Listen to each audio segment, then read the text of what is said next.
Hello everyone, welcome to the Heritage and Colonialism Discussion Group's 2023-2024 program, It's Complicated. This year's sessions seek to reclaim the phrase It's Complicated as a tool for unraveling nuanced colonial issues surrounding heritage throughout time. To this end, today we host an It's Complicated panel discussion, Africa is in Focus. We would like to warmly welcome our panel speakers, Rose Miyonga and LUISA SCHNEIDER. Rose Miyonga is a Kenyan-British researcher and writer. She's a PhD candidate at the University of Warwick, working on the dynamics of memories of the Mau Mau War in post-independence Kenya. She has particular interests in history of emotions, critical methodological practices, and the interplay between history and memory. LUISA SCHNEIDER is a PhD candidate and research associate at the Africa Multiple Cluster of Excellence in Bayreuth, Germany. She's also a junior fellow at the Bayreuth Graduate School of African Studies and holds an MA in African Studies from Humboldt University, Berlin. We shall begin with Rose's presentation, followed by LUISA's. Rose's topic today will be mass graves, heritage and custodianship after the Mau Mau War in Kenya. Welcome, Rose. The floor is yours. Thanks so much. Let me just share my slides.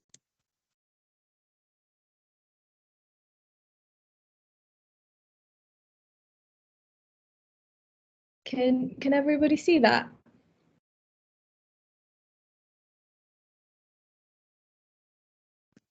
No. Still, yeah. Okay. Just Would give you like give to it try a second. again? Yeah.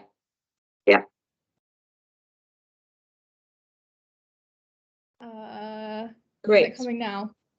Yeah. Okay, great. Yeah. My connection's a bit unstable, so I might turn my my video off. If you can't hear me, just let me know. But I'll start with the video on so that I'm not just a voice coming from the void. All right, well, good afternoon, everyone, and thanks so much for having me here today. I'm really pleased to be presenting to this group today, and the paper that I'll be presenting is Work in Progress, which is based on my thesis about Mau Mau memories and legacies in post-independence Kenya. So I'm really looking forward to hearing your comments and your feedback as I'm still really developing the ideas that I'll be talking about this afternoon. The topic of today's presentation, mass graves, heritage and custodianship after the Mau Mau War in Kenya, is a key part of the wider question of my thesis, which explores how Mau Mau has been remembered in post-independence Kenya, focusing on the grassroots memory, heritage and history making that have thus far been on the fringes of academic attention. Okay, I'll start with a brief introduction to the Mau Mau War, just so that there's an understanding of the context, although I know some of you might already know this history, so just bear with me.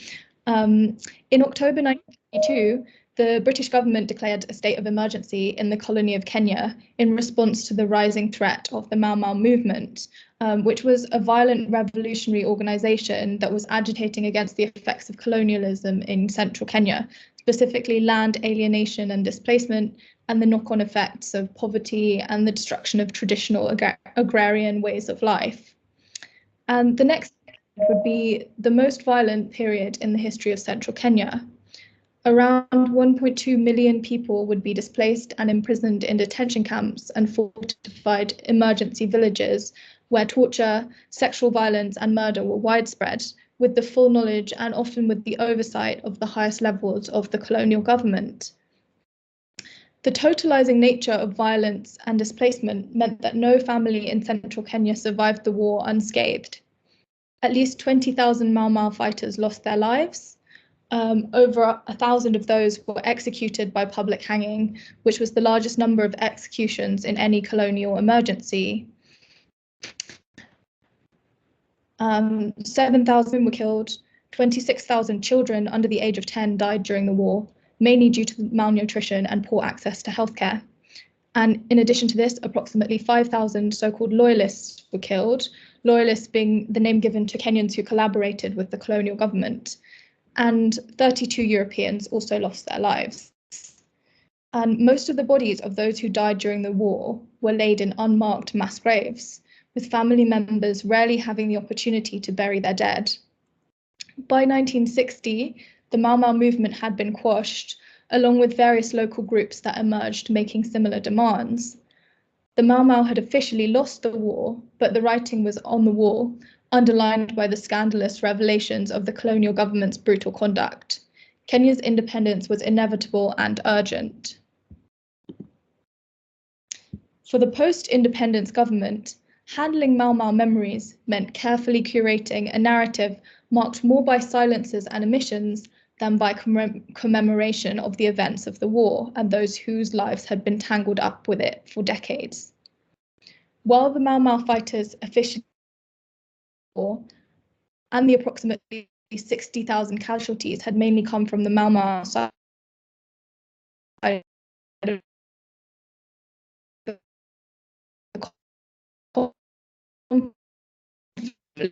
conflict, the insurgency had they did with that. Political independence Kenya went to the most moderate members of Kenya's nationalist movement, whose constitutionalist politics put them at odds with the radical redistributive politics of the Mau Mau movement. The post-independence government, led by President Jomo Kenyatta, launched a campaign of public amnesia, banning discussion of Mau Mau from public life. For this new government, the past was politically dangerous, a topic that needed to be carefully managed. The last holdouts in the forest were rounded up and arrested or persuaded to surrender, and those who spoke about the movement publicly outside of officially sanctioned narratives often ended up in prison, in exile, or in the morgue. Forgive and forget was the official party line. And in fact, President Kenyatta decried the Mau Mau as hooligans, pronouncing that Mau Mau was a disease that had been eradicated and was never to be spoken of again. Mau Mau also maintained its colonial era classification as a terrorist organization. Mau Mau also maintained its colonial era classification as a terrorist organization in Kenya up until 2003, and this created a legal censorship that prevented veterans from organizing in public remembrance, essentially erased Mau Mau voices from national history and culture. Thus, the people who'd spent this decade of their lives embroiled in the devastating violence of the Mau Mau War were faced with an entirely new struggle, the struggle for memory and for the acknowledgement of their role in the road to Kenyan independence. Communities of Mau Mau survivors were left to repair themselves or to simmer in tension while the wheel of national politics turned on. Within this context of national and international silence, I'm really interested in what happens on a granular local level. So where did memories go when there was no public forum for them? And how was Mau Mau remembered through the contours of the land itself? My thesis research centres around oral histories with Mau Mau survivors, a methodology that seeks to redress some of the inherent imbalances with working with the lives and to explore the nature of memory itself. Remembering is always tied up in socio-political processes, but I'm interested in what happens when these processes are overtly encouraging forgetting or silence. Where do memories go then, and how can we retrieve them from the underground? One thing is for certain, memories of the Mau Mau War did not just disappear because Jomo Kenyatta told people to forgive and forget. Censorship and silence on a national level were not mirrored on a local level. My research interviews revealed again and again the way Mau Mau survivors have found ways to actively preserve their memories and to write themselves into history. In dealing with the cultural trauma that came with selective amnesia, my research participants revealed creative solutions to the cultural loss at a national and international level. And in fact, the histories of Mau Mau are everywhere if we know how to look. By turning attention to the grassroots, and the ways that ordinary veterans of the war integrated Mau Mau memories into their everyday lives, I'd like to counter the assumption that selective amnesia around the war on a national political level was reflected in silence or forgetting at the local level. Quite the contrary, the decades after the war saw a fluorescence of everyday memory work as veterans became authors and curators of their own deeply personal histories of Mau Mau. These personal archives convey an emotional history of the war, and directing our attention towards them adds depth to the existing literature of the Mau Mau War from below. And in this slide, you can see some images of the types of personal collections that people hold. Here I've chosen several photographs that were shown to me during research interviews. So far from the political centres, communities created their own memorial sites, turning the scars of colonial violence into spaces of reflection and regeneration.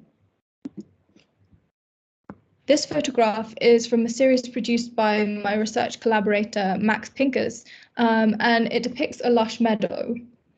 Only intimate local knowledge would betray the fact that this fertile land is a mass grave site. And Geoffrey Nderitu, who lives on this land, told me that he came to this land because nobody else wanted it. People believed it was cursed because of the mass grave, he told me, but I take care of the spirits and they're my friends. Nderitu often finds human remains, bullets and buttons from clothing when he's cultivating the soil. The land is literally churning up the bones of the war, refusing to let them fade into the forgotten past. And Nderitu is the guardian of this land, which comes with a responsibility to the bodies buried beneath it. This mass grave is enlivened by the custodianship of new generations, engaged in constant dialogue with the past. Nderitu has become an unofficial community heritage worker, preserving the underground history of the Mau Mau War. The land holds the raw evidence of the past that many would rather forget.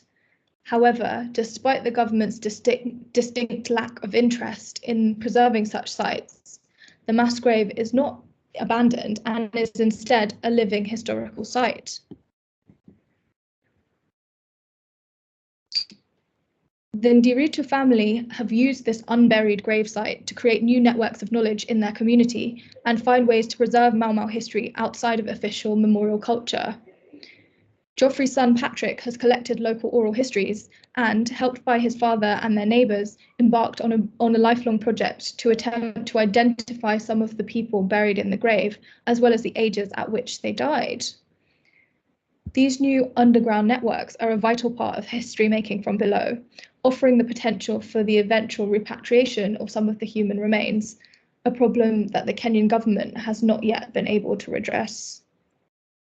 Geoffrey, who was a child during the Mau Mau War, even told me that he donated one skeleton to a local school to help the children learn history and human anatomy. He argued that if something positive can come out of the horrors of the Mau Mau War, and if the bones could be put to use teaching children history and anatomy, then he'd do whatever he could to support that. Mass grave sites like this have not been recognised by any official bodies as memorial sites. But at the grassroots, that's exactly what they are. The land of Kenya holds the story of Mau Mau in these mass graves. After the end of the war, spouses, parents and children did not come home. Land often was not re-inherited, and the bodies that lay in unmarked graves were never identified and returned. The glorious homecoming that was imagined has yet to come, and some people are still waiting for it and imagining it into the future. However, cases like Nderitu demonstrate how these painful trigger points can be a site of memorial and even healing in connection to the land. The story of Nderitu connects to a broader discussion about history and memory in the face of public suppression. In spite of the public silencing and the archival theft of evidence about Mau Mau, the ghosts of Kenya's past are literally unearthing themselves, and the land is turning up the past in its natural processes of regeneration and renewal. The lack of official interest in these bones and the painful histories that they represent does not make them disappear, and instead encourages local communities to take history making into their own hands, creating ways to memorialize the dead and expelling the ghosts of Kenya's colonial past at the grassroots. For historians, cases like this inspire us to think and consider material culture, oral histories, and even the land itself as important sources of making history. Such sites also raise important questions about provenance and custodianship. The human remains at mass grave sites on private land, such as Ndiritus, do not have such a clear line of provenance. The Kenyan government, aware of the vast scale of such an undertaking, have been unwilling to exhume the bodies and provide proper burials, literally or metaphorically.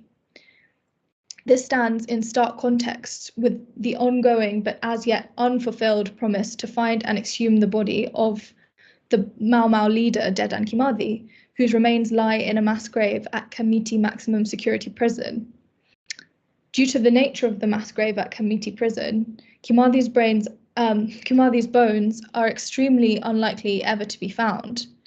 However, there are thousands of other human remains from the Mau Mau War that could be identified and given heroes' burials or repatriated to family members.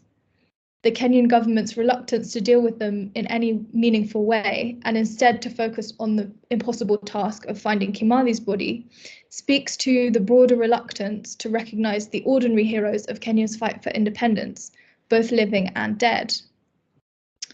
And in the meantime, communities have not let their ancestors be forgotten.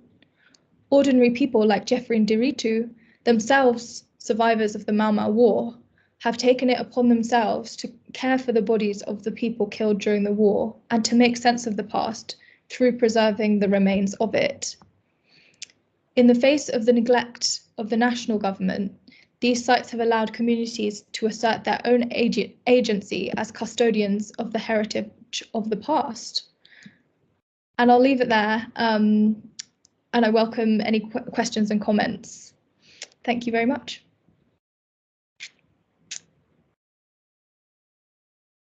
Thank you very much, Rose. We will now head into LUISA's presentation.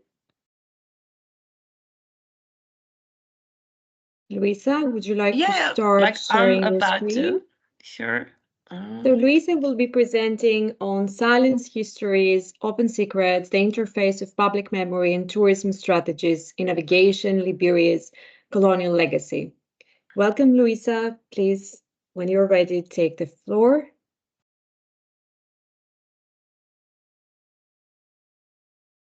Have you started sharing your screen? Okay, here we go. I hope you can all see it. Yeah, it's perfect. Great, thank you, Isabella. And thank you, Rose, for that good introduction even to my topic, which I can learn a lot about the concept also you mentioned. Today, my topic is about silence histories, open secrets, the interface of public memory and tourism strategies in navigating Liberia's colonial legacy. It's a product of my PhD, which does not primarily focus on colonialism, colonization, or colonial heritage, but the historical narrative, which I examine in my PhD, can be contextualized within the framework of a colonial legacy, even though it's not explicitly mentioned this way. For this, I chose a grappling with certain terminologies, which you can hear in silence histories, open secrets, and I want to delve in the nuance of collective memory and tourism strategies in the context of Liberia's colonial legacy. There I employ, as I said, terminologies such as navigating, silence histories, open secrets that underscores the intricate and tension-laden interplay of interpretations surrounding Liberia's history with colonial history and the tensions it created. Even given my own subjectivities of choosing a selection within a colonial topic or colonial history is something to think about that unravels us, that is unsettling, which I want to address here. without further ado, what you can even see in the back of the presentation of this slide, that is Providence Island, depicted in this aforementioned image, which serves as the cornerstone of Liberia's recently introduced tourism strategy of 2022. It encompasses the distinction of formerly hosting a national museum, functioning as a venue for performances and dances, and also stands as the beginning of a basically national history that was portrayed for Liberia. But it also stands as a witness to upheaval and devastation inflicted during resistances of indigenous people during the Civil War, but now has been presented as a designated heritage site. So without further ado, I want to continue with my presentation. As I said, or as Isabella presented me, I'm part of the Africa Multiple cluster of a junior research group. If you have the time, visit the website. We're always happy for comments, and you can also see very interesting posts, what we are doing at the moment in the research group. Also by my colleague, Eddie Jong Ibanga, you can see interesting posts, and I hope you visit our sites. My presentation, or my topic in my PhD, deals with festivals, tourism, and digital media as mediums of public discourses on the history of the 1822 repatriation movement. We will get to know more about the repatriation movement, also its framings and its terminologies which have been used in the public sphere, indicate something about the politics of public memory in Liberia, as well as national historiography and the politics surrounding it. So when I wanted to look, I was looking into tourism and how it informs public memory. I felt like I did a lot of digital research on digital ethnography, and so I focused on the tourism sphere and the collective memory here for this presentation, where I want to try, it's explorative. I wanted to see how various facets unfold in shaping Liberia's perception of their own colonial history, or how to deal with its colonial legacy implicated in the national history. So I established I looked at these 4 factors, which from my perception inform how people deal with the colonial history in Liberia at the moment, looking at scholarship and history, official historiography, where I want to give a recap and give the literature review about it at one side, but for me, my analysis focused more on the tourism side, promotional materials, and on the collective memory of the everydayness of colonial legacies in Liberia. For me, these are rather complementary and dynamic and interconnected and influencing each other.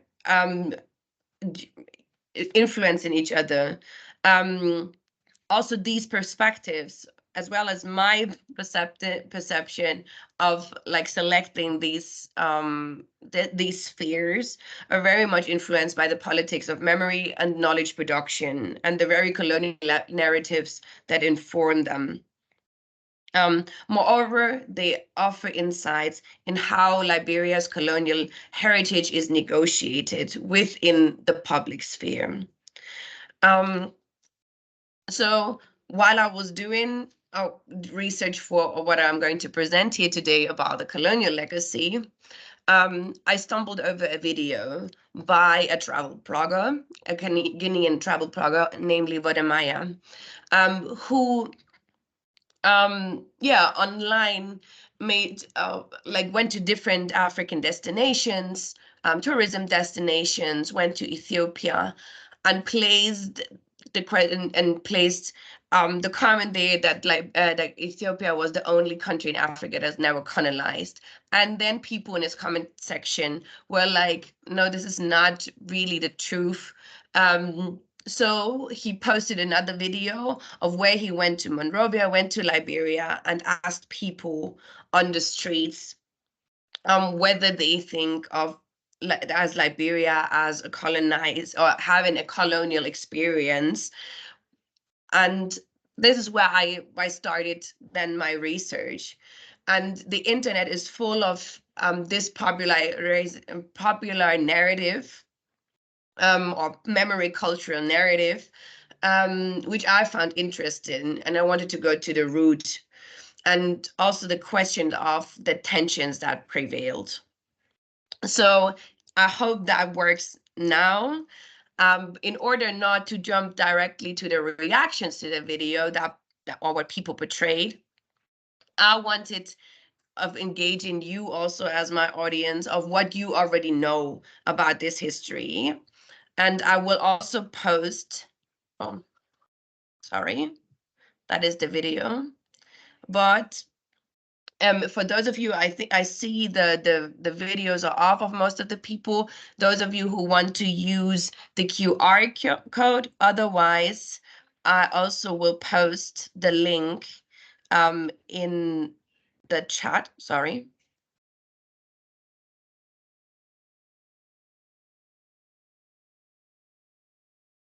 Just a small second, please. Then I can give you the link also.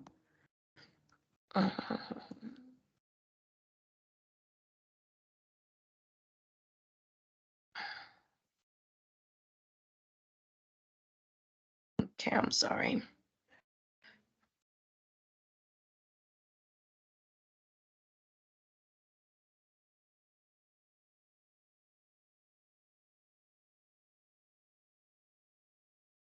Okay.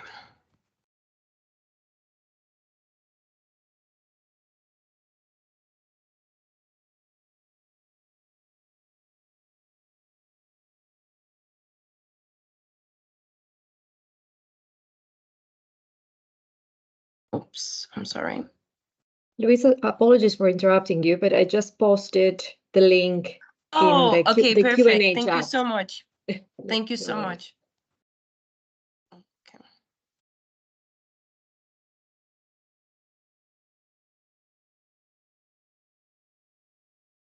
Okay, great. I can already see, but I will share with you.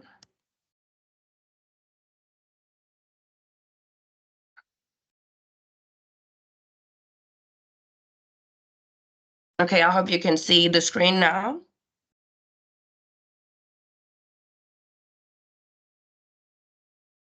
Okay, and that actually is something reflected of reflective of what I was thinking. So I will go shortly to a short recap of getting everybody on board. But that is basically also what we're going to see later on in what's going to be the result of the public discussion. So I would go back to my presentation now, but thank you everyone who participated.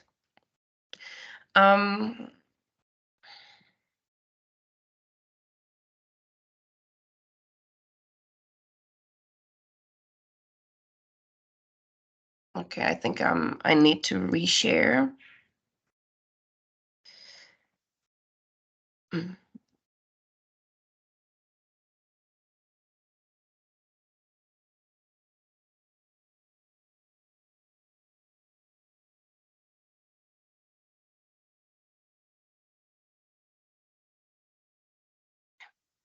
There we go. Okay. I wanted to share all of these kind of things I like at the same time, but unfortunately it didn't work. Okay, so but I not want us to focus too much on all of the very important details of Liberian history, but I wanted us to focus mainly on the big periods. of Liberian history. The intricate play is at stake when we see how Liberian history is formed, or how Liberia is formed. We have a part of an early history, which often is portrayed as pre-colonial history. Basically an area, like how do I say, an early history of not pertained to coloniality, but of how indigenous people came into the area of what is modern Liberia at the moment. It had contact as most of West African indigenous African societies, with European slave traders, with also European, Spanish, and Portuguese explorers. And in the end, what is unique about the history of Liberia is basically the formation of an American colonization society in the US, which was often perceived as a benevolent society of repatriating Africans, Black free Africans, from the US to Liberia in the beginning of the 20th century. Which started then to really happen and come into play in the beginning of the 1820s, where the first Black transatlantic migrants were sailed to the area of what is now modern Liberia. It was constituted of a official settlement with a government system of a governor, at that time agents of the American Colonization Society, of the American Colonization Society. But also this was met with resistance. Also the question then of land and how land was governed was then not in the end sure between the people who have been resettled or the government of that of this settlement with indigenous Africans. It also formed then later a commonwealth and then declared independence from the ACS, establishing a republic after the role model of the United States of America. There were different settlements that then joined, at first the Commonwealth and then the Republic of Liberia. Still in certain kind of resistance wars with the indigenous Africans, such as, for example, the Kru Confederation that often attacked the settlements, what we saw, or what we find in historical documents. This government, or this kind of republic system that was established by what is later on termed an African diaspora from the US, also was complexified as migrants from also the Caribbeans and West Indians joined to settle in Liberia in order to find freedom and from the chattel slavery or the experience in the US, also of ongoing inequalities of that time. So that was basically the first period, or like the first timings of Liberian history. During the scramble, or like where the Congo conference happened, Liberia was also fighting for still its recognition as a full state of the colonial expansion of French and Britain. What was at that time also important, and what we see here, is like a map. On the left side, it shows like the west coast of Liberia, what is now modern Liberia, small settlements, and what we see in the upper part is the continuous and gradual expansion of what Liberia constituted as a territory, which then what we see here also was under threat of colonial British and French expansion, following certain different treaties, but also often often being supported by the US military to to support or to sustain this this territory, or the new Republic of Liberia. What we heard of not until now is like who basically governed in the end Liberia, as it was found by people who repatriated. There was an intricate relationship between the African diaspora and indigenous people, because just in the 1940s, so basically 100 years later than independence, indigenous Africans gained suffrage.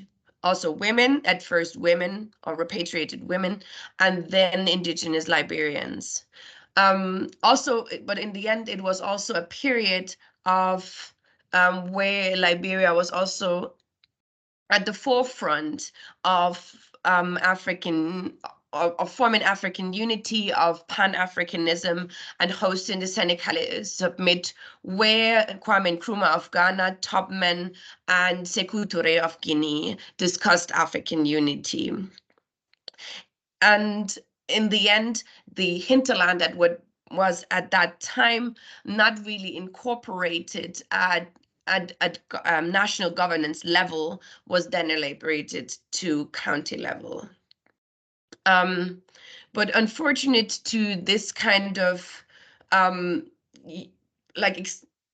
trial of unification of the Liberian people, establishing also a national identity, followed, and also national growth and economic growth, followed a coup d'etat in the 1980s, which was also informed by the sweeping wind of decolonization in West Africa, but also of the hypocrisy, basically, of the national unification policies, of still having economic imbalances of indigenous people, and the divide between the diaspora and the indigenous, so to say, remained. Even though intermarriages took place, this public narrative was still contained and was then politicized and propagated, which led to a military coup in the 1980s, overthrowing the old government, basically called the overthrow of the old Americo-Liberian government, and leading to the assassination of the current president at that time, calling itself also a new revolutionary military, implemented of military rule by the Master Sergeant Samuel Kedo. Also, but this didn't in the end solve basically the issue, because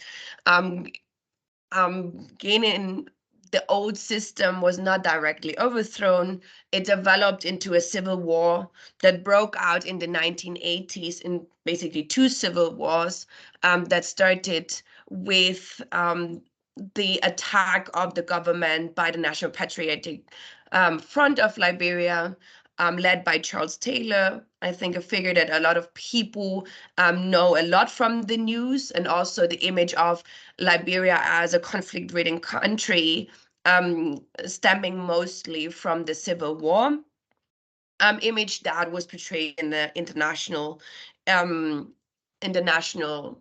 community, with a peace agreement in 2003.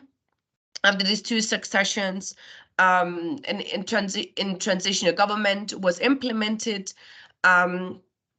and the United Nations mission in Liberia was very much extended, also leading to a big presence then of humanitarian aid organizations in Liberia since that time.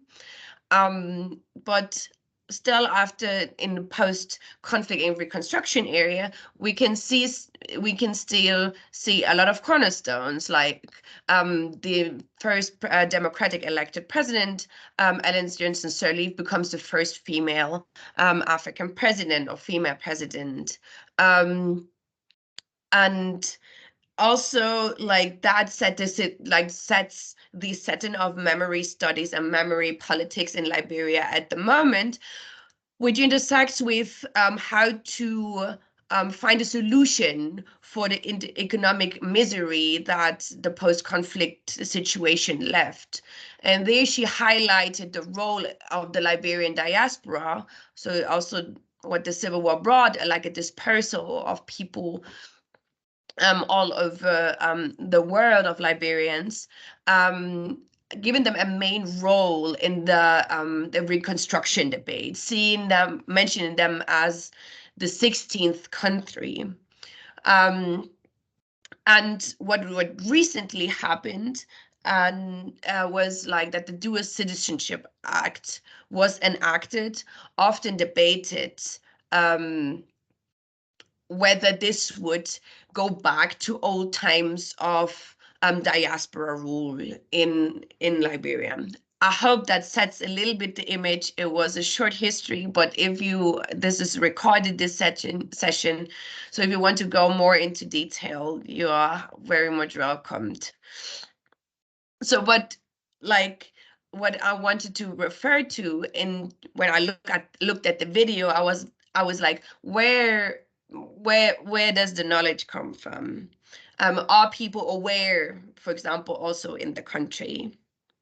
And in the official history education, there is the talk of a colonial period that came to an end with the Declaration of Independence, or also going into the Commonwealth of Liberia.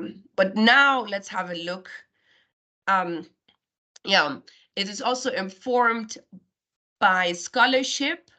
There's different scholarship on US imperialism, of neo-colonial interventions of the US, of establishing this Liberian experiment, which are very important to look at. I don't want to delve too much into that because I know I'm running out of time already without coming to that conclusion. There is also the question of was that Black colonialism or Americo-Liberian repression of indigenous Liberians? Also, both of these scholarships often largely done by foreign historians. But there's also scholarship that complexifies this colonial history in Liberia.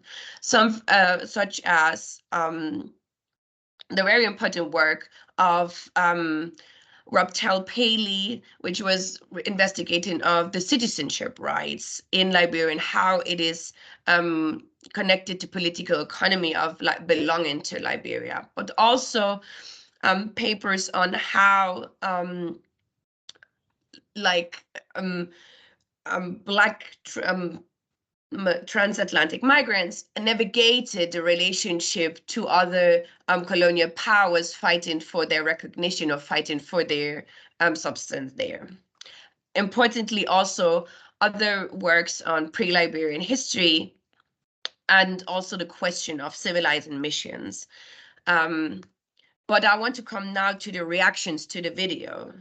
And that was quite intriguing for me, but it shows the overlappings of, or like the question of what is colonial history and what was colonialism. So a first woman answered, it was in the public of Monrovia in the middle of Broad Street, a very commercial trading, like not trade area, but with a lot of people on an everyday basis. And she mentions that, no, I can't tell you for sure. No, because according to history, Liberia was not colonized. According to history, the ACS was only formed in America to bring Black slaves to America, which is now Liberia.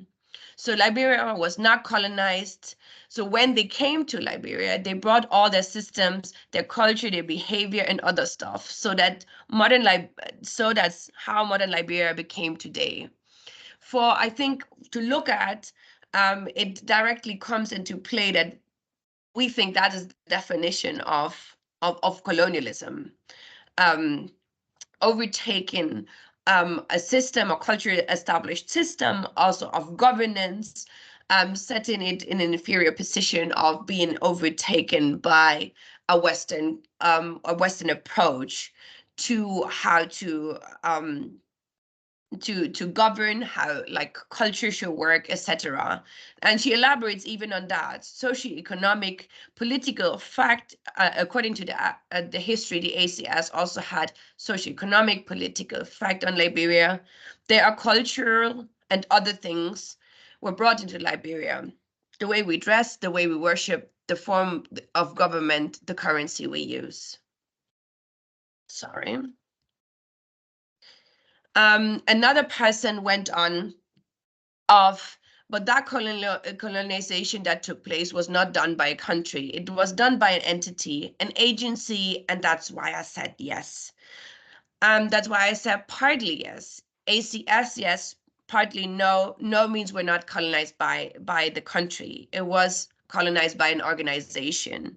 When Wodemaya, the travel blogger, further elaborated on if that was not colonization and whether if people were there before, the taxi driver went on and said, like, yeah, people were here.